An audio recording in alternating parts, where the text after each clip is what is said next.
पंहिंजी कैद मां निकुर भर के रंग आकाश में पहाड़न खां बि पंध परे सितारन जी पनाह में तू हल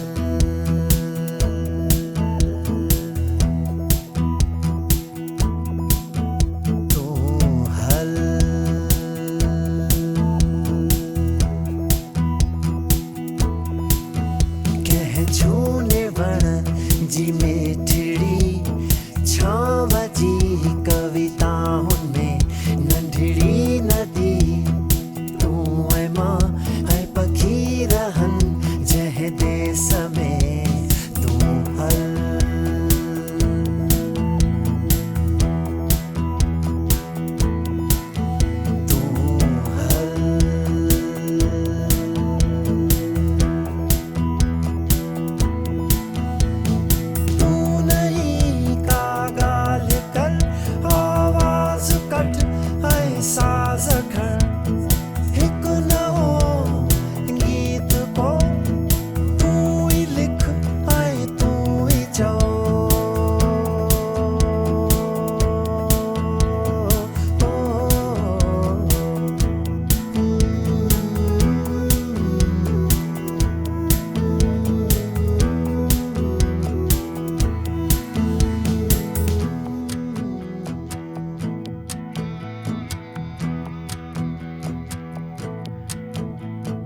पंहिंजी कैद मां निकुर भर के रंग आकाश में पहाड़न खां बि पंध परे सितारन जी पनाह में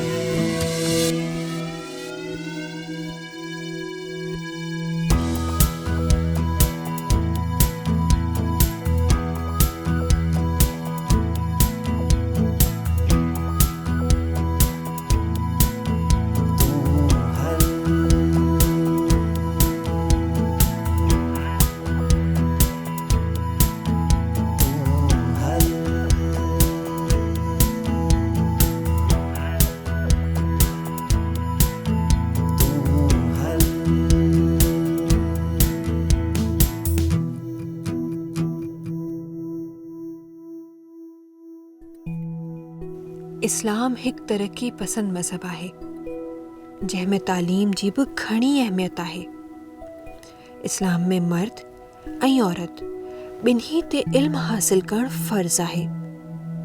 हिक हदीस में माउ जे कच्छ खां वठी क़बर ताईं इल्म हासिल करण जी हिदायत कई वई आहे। सिंध के बाबुल इस्लाम चवंदा आहिनि 712 में बरे सगीर में इस्लाम जो फैलाव शुरू थियो जॾहिं मोहम्मद बिन कासिम सिंध के फ़तह कयो हो। इस्लाम में तालीम खे इलाही अहमियत हासिल आहे। मुसलमाननि सां गॾोगॾु सिंध में ॿियनि बि मज़हबनि जा माण्हू रहनि था। उन्हनि जूं बि इलाही पुराणियूं ऐं दिलचस्प सक़ाफ़तूं आहिनि।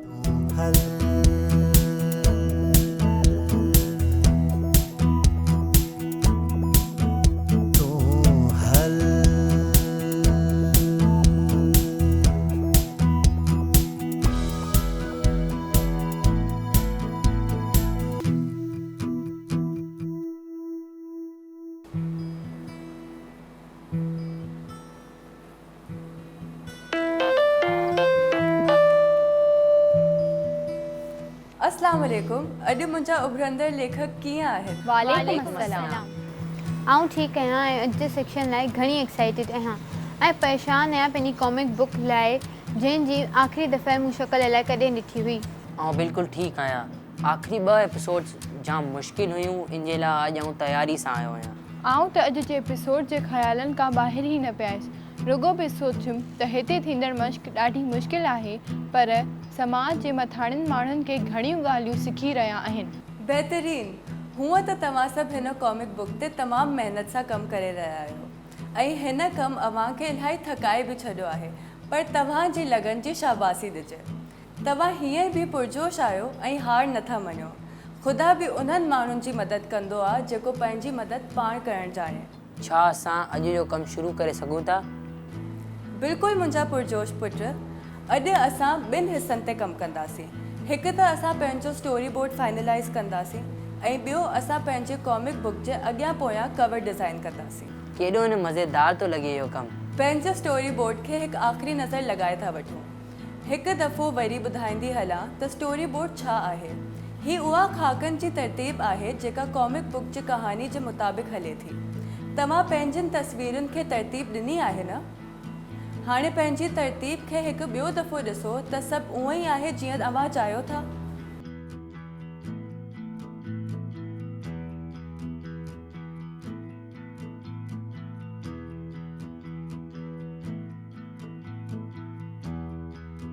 हाणे असां पंहिंजो कवर पेज यानी कॉमिक बुक जो ॿाहिरियों पाठो डिज़ाइन कंदासीं।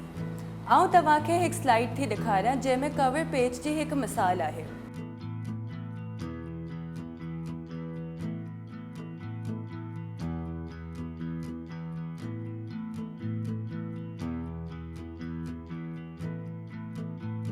अगरि तव्हां गौर कयो त हिन कवर पेज जा 2 हिस्सा आहिनि। कवर टाइटल जो हिसो जिथे अव्हां पंहिंजी किताब जो नालो लिखंदा। ॿियो हिसो आहे जिथे लेखक ऐं मुसविर जो नालो ईंदो जिथे तव्हां पंहिंजो नालो लिखंदा ऐं इन जॻह ते शुमार नंबर बि लिखी सघो था। अव्हां जे लाइ शुमार नंबर पहिरियों हूंदो छाकाणि त हीअ कॉमिक बुक अव्हां जी पहिरियों किताब आहे। सभिनी मां अहम ॻाल्हि कि कवर पेज ते अहिड़ी तस्वीर हुजे जंहिंमें कहानी जा सॼा किरदार मौजूदु हुजनि। हाणे पंहिंजे कवर पेज जे बाबति प्लानिंग शुरू कयो।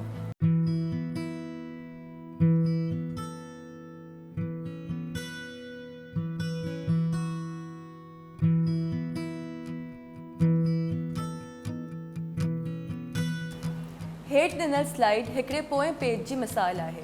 जीअं अव्हां ॾिसी सघो था हिन पेज ते कहानी जो हिकु मुख़्तसिर ख़ुलासो लिखियलु आहे। असां जेको ख़ुलासो पंहिंजे ड्राफ्ट लाइ लिखियो अव्हां उनखे ई मज़ीद मुख़्तसिर करे हिन पेज ते छापे सघो था। हिन पेज खे दिलचस्प बनाइण लाइ कहानी जे के हिकिड़े सीन जी ठहियल तस्वीर यानी इलस्ट्रेशन हिते लॻल आहे। आउं तव्हांखे थोरो टाइम ॾियां थी ही बैक कवर मुकमल करण जे लाइ। उमेद थी कयां त जेके बि ॿार मूंखे घर वेही ॾिसनि पिया हू मुंहिंजी हिदायतुनि ते अमल कंदा हूंदा। तव्हां मूंखे पंहिंजा फ्रंट ऐं बैक कवर्स हिन ईमेल एड्रेस ते ईमेल करे सघो था girlscan@ascorpentertainment.com।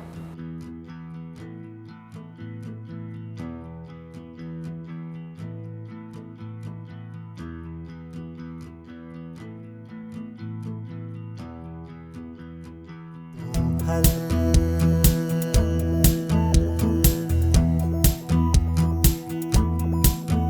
तो हल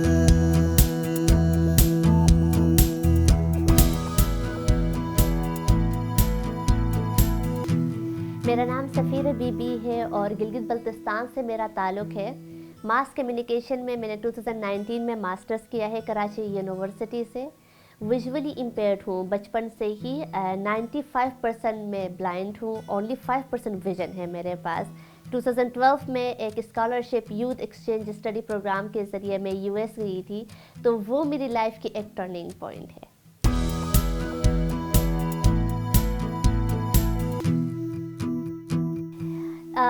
जब स्कूल का टाइम आया था तो उस वक्त मैं अपने गांव गिलगित बल्तिस्तान के एक छोटे गांव यासीन से मैं बिलोंग करती हूँ, तो मैं वहीं पे थी।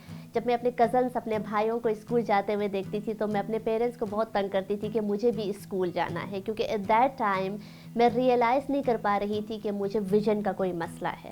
तो उन्होंने मेरी ज़िद पे मुझे स्कूल तो जाने दिया, लेकिन कोई स्पेशल नीड स्कूल वहाँ पे नहीं था। तो जैसे रेगुलर स्कूल्स होते हैं उसी स्कूल में जाने दिया। तो वहाँ पे मुझे ये रियलाइज़ कराया गया कि मेरे साथ कोई प्रॉब्लम है, मैं देख नहीं सकती हूँ, मेरे अंदर कोई कमी है। तो वो मेरी आप कह सकते हैं कि बहुत ज़्यादा ब्रेकिंग डाउन मेरा मोमेंट था मेरी लाइफ का, क्योंकि उस वक्त जब मुझे पता चला कि मैं कमी के साथ पैदा हुई हूँ, तो उसके बाद मैंने ख़ुद को कहीं खो दिया था। मैं जो बचपन की एक मस्ती होती है, बचपन का जो मज़ा होता है, वो मेरा ख़त्म हो गया था। लेकिन 2005 में जब मेरे पेरेंट्स मुझे इलाज के लिए कराची लेकर आ गए थे, तो खैर इलाज तो मेरा नहीं हो सका क्योंकि रेटिना पिगमेंटोसा मैं फेस कर रही हूँ, जिसको शॉर्ट फॉर्म में हम आरपी कहते हैं। तो 2006 में मेरे पेरेंट्स ने मेरे लिए एक स्कूल ढूंढा जो स्पेशल नीड स्कूल है, वहाँ पे मेरा एडमिशन कराया। तो उस वक्त मेरी एज 11 ईयर्स, मतलब मैं 11 साल की उम्र में मैंने अपनी एजुकेशन शुरू की है। तो काफ़ी समझदार थी और एजुकेशन नहीं मिलने की वजह से मैं बहुत ज़्यादा डिसअपॉइंटेड थी अपने आप से, क्योंकि मुझे बचपन से ये शौक़ था मुझे स्कूल जाना है। खैर पढ़ाई का तो नहीं, मुझे ये था कि मेरे भी नया यूनिफॉर्म होना चाहिए, मेरे पास बुक्स होने चाहिए, मैं स्कूल से आ जाऊँ, मैं सुबह स्कूल के लिए उठूँ। तो उसका मुझे बड़ा एक मतलब अंदर से एक बर्निंग डिज़ायर है कि मैं स्कूल जाऊँ। लेकिन जब स्कूल गई, यहाँ पे स्पेशल नीड स्कूल जो हमारा था, जब वहाँ पे मैं गई तो उस एहसास के साथ मैंने पढ़ा कि मुझे जिस टाइम में स्कूल जाना चाहिए था मैं उस टाइम में नहीं स्कूल जा सकी। तो सिर्फ 6 सालों में मैंने मैट्रिक पास कर लिया, क्योंकि पढ़ाई का बड़ा शौक़ रहा है मुझे।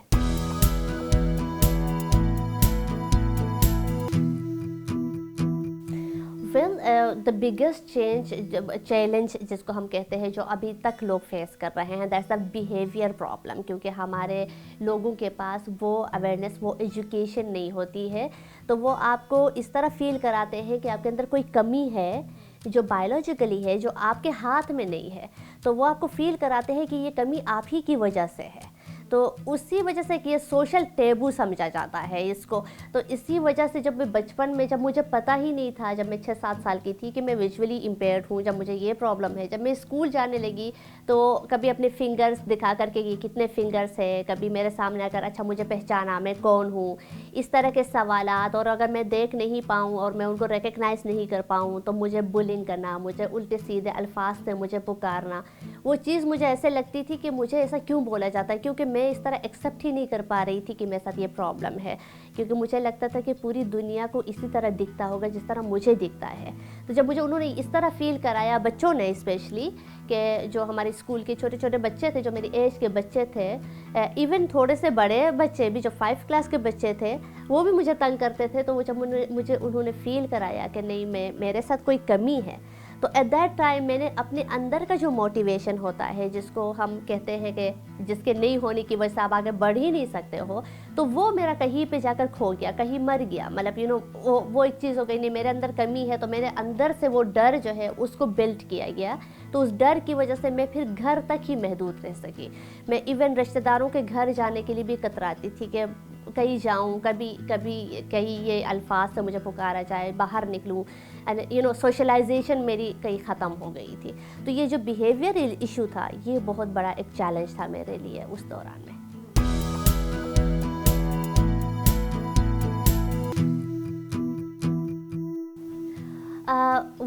वो चेंज, वो टर्निंग पॉइंट मेरी लाइफ में क्यों आई, इसलिए क्योंकि जब मैं यूएस गई तो एजुकेशन का रियल मतलब जो है वो मुझे पता चल गया।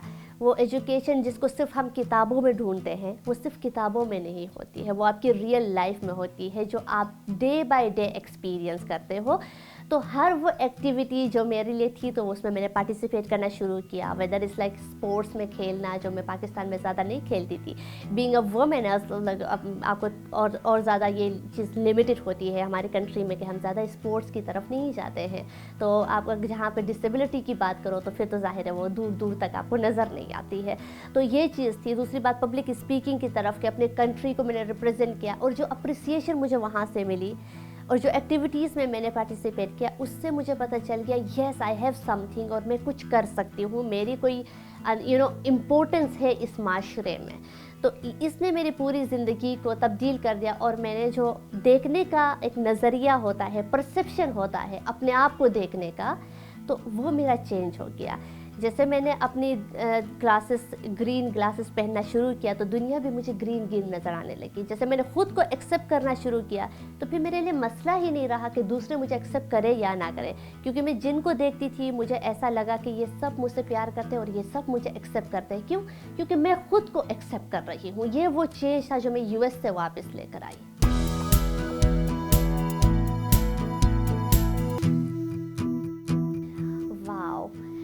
पेरेंट्स वाकई में इज़ समथिंग लाइक हम लोग हमारे मशरक़ी उसमें हम माशरे में हम इस बात को कहते हैं कि जो आपके पेरेंट्स, जो आपकी माँ की गोद होती है, वो आपका पहला स्कूल होता है ना। मैं इस पे ये कह सकती हूँ कि मेरा ये इस चीज़ पे ईमान है, बिकॉज़ मेरे साथ ये डिसेबिलिटी थी, और मेरे गांव में दूर दूर तक किसी के साथ ये डिसेबिलिटी नहीं थी। तो किसी को ये पता ही नहीं था, इवन मेरे पेरेंट्स को भी नहीं पता था कि मैं पढ़ सकूँगी या नहीं पढ़ सकूँगी। लेकिन स्पेशली मेरी माँ, जिनके अंदर एक यू नो इज समथिंग कि आप कह सकते हो कि एक यकीन था, एक भरोसा था कि no there is something for her, कि कुछ ना कुछ तो इसके लिए है ही है। मतलब वो इस चीज़ पे यकीन रखती थी कि अगर कोई प्रॉब्लम है तो कोई ना कोई सलूशन तो है ही है। लेकिन जब उनको ये पता चला कि मैं कभी भी देख नहीं सकूंगी अपनी ज़िंदगी में, मतलब मेरी पूरी लाइफ ऐसे जाने वाली है, इसी अंधेरे के साथ मैं पैदा हुई हूँ और इसी अंधेरे के साथ ही मैं दुनिया से चले जाऊँगी। फिर मेरी अम्मी ने कहा कि मेरी आंखें आप निकाल के इनको लगा दे ताकि ये दुनिया देख सके, मेरी तो अपनी आधी ज़िंदगी गुजार दी है। लेकिन डॉक्टर्स ने कहा कि ऐसा नहीं हो सकता क्योंकि मेरी आंखों में कोई प्रॉब्लम नहीं है, जो मेन प्रॉब्लम है वो रेटिना में है और रेटिना कभी चेंज नहीं हो सकता है।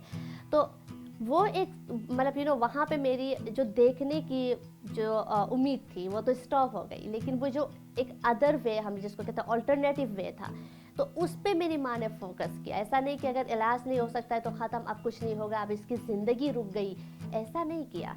उन्होंने लोगों से बात की, जितने भी उनके रिलेटिव्स थे, जितने भी उनके जानने वाले थे, उनसे बात की कि कहीं ऐसा हो कि इसके लिए कोई स्कूल हो, एटलीस्ट ये स्कूल जा सके, ये इसकी बोरियत है वो भी ख़त्म हो सके, थोड़ा सा इसको अच्छे बुरे में भी तमीज़ हो सके। तो स्कूल तो खैर मेरे लिए मिल गया, लेकिन उसके बाद भी जो मेरी माँ का अभी तक जो उनका सपोर्ट है मेरे साथ, कि कभी कभी मैं ब्रेक डाउन हो जाती हूँ माशरे के इस बिहेवियर से, इस समथिंग लाइक रूड बिहेवियर से, तो मेरी माँ शी ऑलवेज टेल मी कि Safira you can do and I believe on you, और ये चीज़ मेरे लिए बहुत मायने रखती है।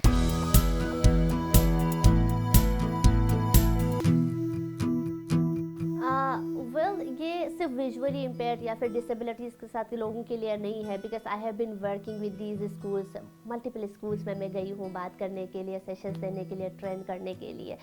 सो I have been missing these things के जो एक्टिविटीज़ होती है, जो एक्स्ट्रा एक्टिविटीज़ होती है जिसको हम इन्वॉल्व कर सकते हैं, जिसकी वजह से हमारा कॉन्फिडेंस जो है वो बिल्ड हो सकता है, हमें आगे बढ़ने में हेल्प हो सकती है, उसकी बहुत बड़ी कमी है।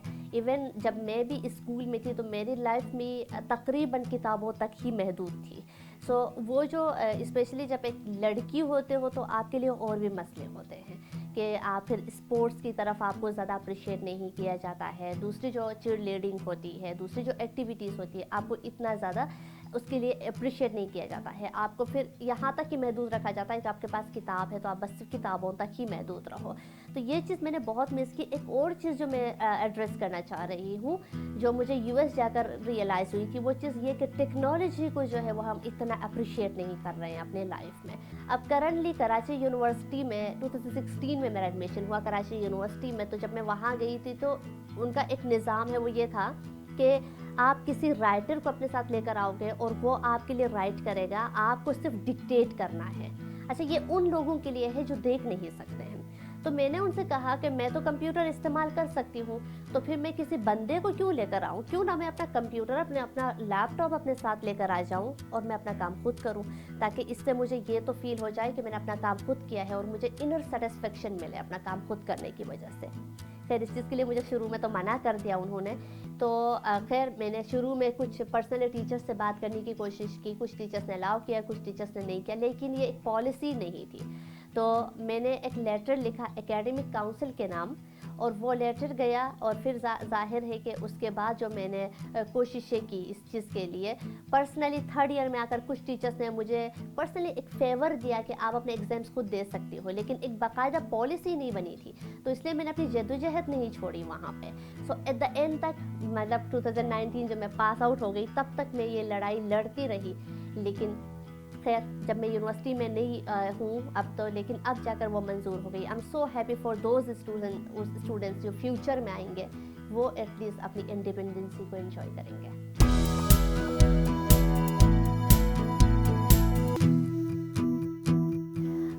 वेल देखिए, लड़कियों की तालीम, लड़कियों की एजुकेशन बहुत ज़रूरी है। आप किसी भी माशरे में अगर आपको तरक्की करनी है, अगर किसी भी माशरे को आगे बढ़ाना है, तो इट्स वेरी इंपॉर्टेंट कि लड़का और लड़की को जो है वो सेम आप इक्वल आप राइट्स दो। अच्छा, ये चीज़ जो शुरू होती है वो हमारे घर से शुरू होती है। फॉर एग्ज़ाम्पल, अगर आपके भाई भी है और आप भी हो, तो आपके पेरेंट्स कंपेयर करना शुरू करते हैं कि मेरा बेटा जो है वो ये करेगा, मेरी बेटी जो है वो ये करेगी, तो वो आपके लिए गोल्स सेट करते हैं, वहीं से आपकी लाइफ सेट होनी शुरू हो जाती है और आपका जो परसेप्शन है, आपकी जो थिंकिंग वे है वो उस तरफ ही जाती है। आपको लगता है कि मेरा तो काम ही बर्तन धोना है, मेरा काम ही जो है वो झाड़ू पोछा करना है, तो मैं तो जो है वो आगे जाकर जॉब नहीं कर सकती हूँ, मैं फाइनेंशियली इंडिपेंडेंट नहीं हो सकती हूँ, मैं अपनी फैमिली को सपोर्ट नहीं कर सकती हूँ। तो ये इस तरह की थिंकिंग आपकी बिल्ड होती है और आप लाइफ टाइम इसी थिंकिंग के साथ चलते हो। जब आगे जाकर आपकी बेटियाँ पैदा होती है तो आप अपनी बेटियों को भी ये तालीम देते हो। तो ये जो है लर्निंग मतलब जनरेशन टू जनरेशन चलती रहती है, क्योंकि आपकी सोच इतनी लिमिटेड होती है। इस वेरी इंपॉर्टेंट के सबसे पहले जो रोल है वो आपके पेरेंट्स का है कि वो आपको इस तरह फील कराए कि आपका सिर्फ ये काम नहीं है।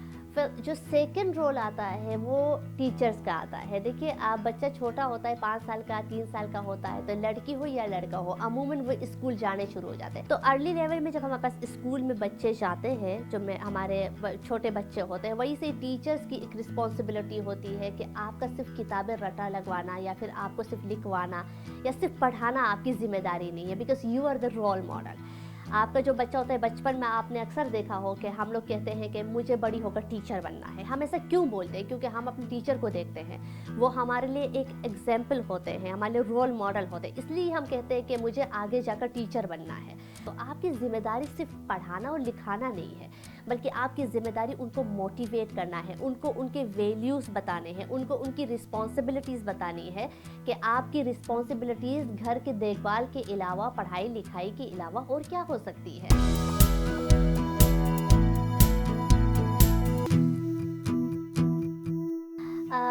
देखिए, ये जो हमारे एक्टिविटीज़ होती है ये तो ज़रूरी है ही है, लेकिन हमारे स्कूल करिकुलम में स्पेशली लड़कियों के लिए बहुत ज़रूरी है कि आप जो है वो सिर्फ इसको आप किताबों तक महदूद ना रखो।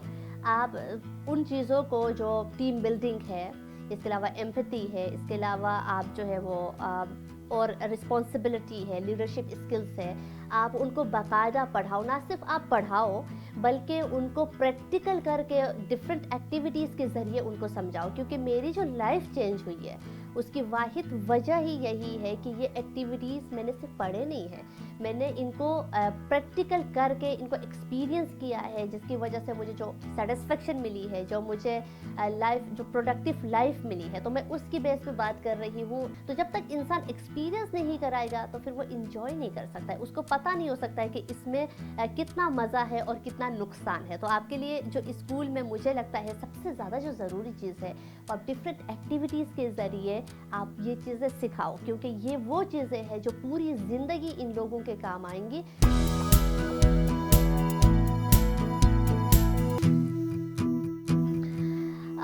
देखिए, मेंटल हेल्थ हमारे स्कूल लाइफ में मतलब स्कूल लाइफ समझे या कॉलेज लाइफ समझे, इवन बड़े जो एडल्ट्स होते हैं उनके लिए भी बहुत ज़रूरी है, क्योंकि आज का जो ज़माना है वो कंपटीशन का ज़माना है।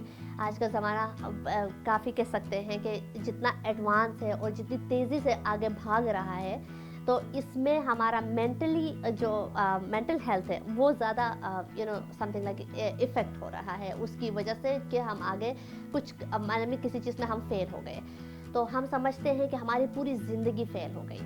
हम बात करते हैं स्पेशली अगर स्कूल लाइफ की, तो ये बच्चे जो होते हैं वो टीन एज होते हैं। तो आपको तो पता है कि टीन एज जो लाइफ होती है वो बहुत एग्रेसिव होती है। ये वो लाइफ होती है जहाँ बच्चे को लगता है कि मैं जो हूँ वो हवा में उड़ रहा हूँ और जो मैं काम कर रहा हूँ वो सब ठीक कर रहा हूँ। अगर यहाँ पे आपने बच्चे के साथ थोड़ी सख्ती करनी शुरू कर दी या फिर मार पिटाई करनी शुरू कर दी, तो उस पर और ज़्यादा ख़तरनाक इसके असरात हो सकते हैं। तो ये बहुत ज़रूरी है कि आप उसको मेंटली तौर पे प्रिपेयर करें चीज़ों के लिए, लेकिन ये एक टेक्निक के ज़रिए प्रिपेयर करें उनको। आपको पता होना चाहिए कि आपको किस तरह उस बच्चे को लेकर जाना है, क्योंकि आपकी एक गलती की वजह से उसकी पूरी डायरेक्शन ख़राब हो सकती है। तो mental health is very very important for the kids, क्योंकि ये वो एज होती है जहाँ पे बच्चे जो है वो गलत डायरेक्शंस में जाने के बहुत चांसेस होते हैं। तो जब ये चांसेस होते हैं तो आपको पता होना चाहिए कि उन डायरेक्शन से उनको किस तरह निकालना है।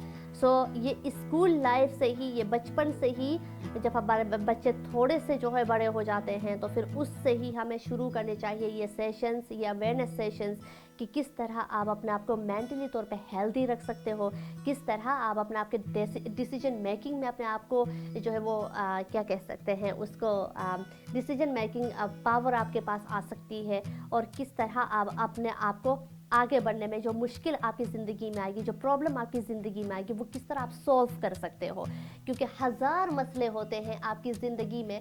देखिए, अगर आप कोई प्रोजेक्ट ही शुरू करते हो, अगर कोई काम ही शुरू करते हो, उसके अंदर आपके इतने मसले होते हैं, तो ये तो पूरी ज़िंदगी है।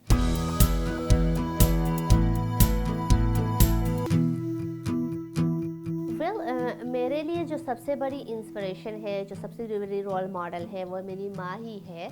तो उन्होंने मुझे हर कदम कदम पे सपोर्ट किया है, हमेशा मुझे ये सिखाया है कि मैं ये काम कर सकती हूँ। मुझे कभी ये नहीं बताया कि मैं ये नहीं कर सकती, या ये मुझसे नहीं होगा, या फिर जो है वो मैं फेल हो जाऊँगी तो फिर मेरी ज़िंदगी ख़त्म हो जाएगी। ऐसा मुझे कभी मेरी माँ ने नहीं सिखाया। तो she is my role model. लेकिन सेकंड जो मैं कहूँगी कि जिनसे मैं डायरेक्शंस लेती हूँ, जिनसे मैं हेल्प लेती हूँ, जो मेरी ज़िंदगी में एक मायने रखती है, and she is my host mom, and she lives in US, वो Maria Davis Jones, and she means a lot to me.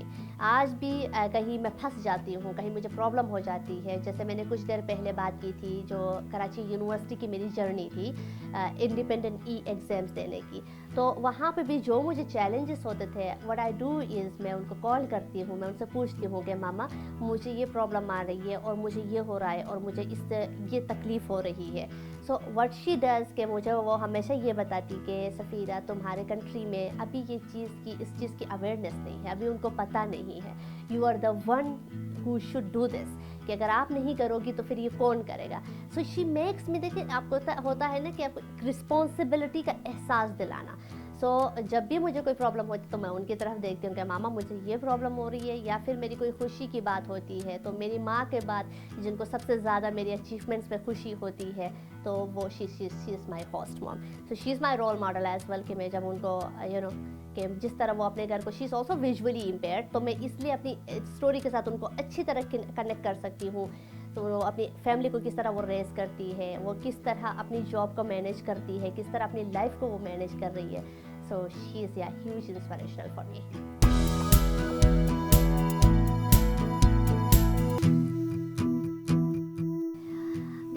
किसी भी माशरे को आगे बढ़ाने के लिए, तरक्की देने के लिए आदमी और औरत दोनों का इक्वल रोल होता है, इक्वल रिस्पॉन्सिबिलिटीज़ होती है।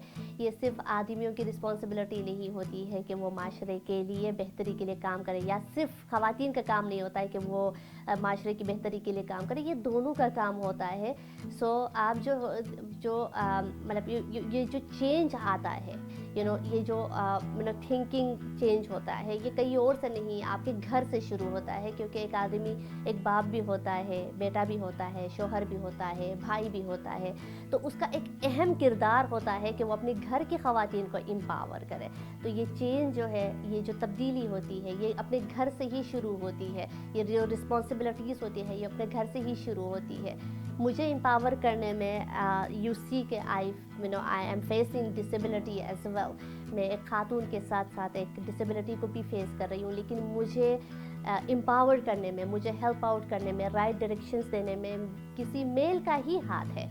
मेरे पेरेंट्स ने तो मेरे साथ दे दिया, जिसका जिक्र मैंने कर लिया है, लेकिन उसके साथ साथ मेरे मामू हैदर यूसुफ, जिनका बहुत बड़ा किरदार रहा है मेरे लाइफ में, मेरी एजुकेशनल लाइफ में, मुझे आगे बढ़ाने में। He was always there to help me, specially मेरी पब्लिक स्पीकिंग में, क्योंकि जब मुझे ये पता चला था मैं देख नहीं सकती हूँ, तो उस वक्त मैंने अपने आप को कहीं खो दिया था। उस वक्त मैंने अपनी आवाज़ कहीं खो दी थी। आई वॉज थिंकिंग कि मेरी कोई अहमियत नहीं है इस दुनिया में, इवन मैं पैदा क्यों हुई हूँ। At that time he was there. वो मुझे पब्लिक स्पीकिंग की तरफ उन्होंने राग़िब किया। उन्होंने मेरे तकरीरें लिख कर मुझे दिया, और मैं उन तकरीरों को याद करती, और वो तकरीरें जाकर मैं अपनी स्कूल की असेंबली में करती, जिससे मुझे छोटी छोटी अप्रिसिएशंस मिलती, लेकिन वो अप्रिसिएशंस मेरी ज़िंदगी में बहुत मायने रखती थी। जी।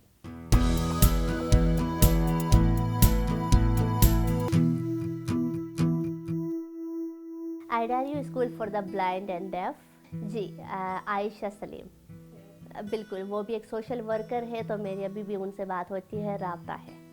मेरी पसंदीदा टीचर जो रही है वो मिस क्रिस्टन जॉनसन रही है। यूएसए में ड्यूरिंग मेरे एक्सचेंज ईयर वो मुझे इंग्लिश पढ़ाती थी। तो ये मेरा वो वक्त है जब मैं इंग्लिश बिल्कुल भी ना बोल सकती थी, ना पढ़ सकती थी सही तरह। तो उस टीचर ने मुझ पे बहुत ज़्यादा मेहनत की है, मुझे हेल्प आउट किया है। और उन्होंने मुझे पीछे क्लास में, मतलब छोटी क्लास में उन्होंने मुझे नहीं बैठाया, बल्कि उन्होंने मुझे अपनी ही क्लास में बैठाकर उन्होंने मुझे ये कहा कि सफ़ीरा, ये मेरा गोल है कि एक दिन आप इन्हीं सीनियर टीचर स्टूडेंट्स के साथ बैठकर पढ़ोगी और लिखोगी और बोलोगी। और सिर्फ 2 महीनों में उन्होंने मुझे इंग्लिश में पब्लिक स्पीकर बना दिया। अच्छा, लीस्ट फेवरेट सब्जेक्ट मेरा हमेशा से मैथ रहा है। उसकी वजह यह है कि मैं बचपन में स्कूल लाइफ में मैं मेमोराइजेशन और रटाफिकेशन में बहुत अच्छी थी। तो मैथ को मैं रट्टा नहीं लगा सकती थी, तो मुझे इसलिए हमेशा से वो बुरा लगा। फ्रंट बेंचर थी मैं हमेशा से, क्योंकि मैं स्कूल में सीआर रही हूँ, तो मुझे फ्रंट में बैठना ही पड़ता था। स्पोर्ट्स में इंटरेस्ट था, लेकिन जब मैं यूएस में गई तो फिर मेरा इंटरेस्ट बिल्ड हो गया। मैं काफ़ी ट्रैक एंड फील्ड वगैरह बहुत ज़्यादा खेले मैंने। स्कूल में क्लास के साथ ही मेरा इंटरेस्ट भी चेंज होता रहता था। मैं टीचर बनना चाहती थी, फिर उसके बाद मैं पॉलिटिशियन बनना चाहती थी, फिर उसके बाद मैं पब्लिक स्पीकर बनना चाहती थी। आखिर में बस मैं वही बन गई जो मैंने अपने लिए चूज़ किया। नहीं, मैं कभी भी फेल नहीं हुई, मुझे फेल का बिल्कुल एक्सपीरियंस नहीं रहा। हाँ, कभी इन बच्चों को देखती हूँ जो स्कूल जाने वाले बच्चे हैं, या कभी किसी की स्कूल जाती हूँ, तो मुझे अपना टाइम बहुत याद आता है। अगर मुझे फिर से मौका मिले कि मैं फिर से छोटी हो जाऊँ और फिर से मैं स्कूल जाऊँ, तो एक चीज़ अगर मुझे चेंज करनी पड़े तो फिर मैं ये चेंज करूँगी कि स्कूल में ब्रेल किताबों के साथ साथ आप टेक्नोलॉजी को भी उतनी ही अहमियत दें, बल्कि शायद थोड़ी सी ज़्यादा दें।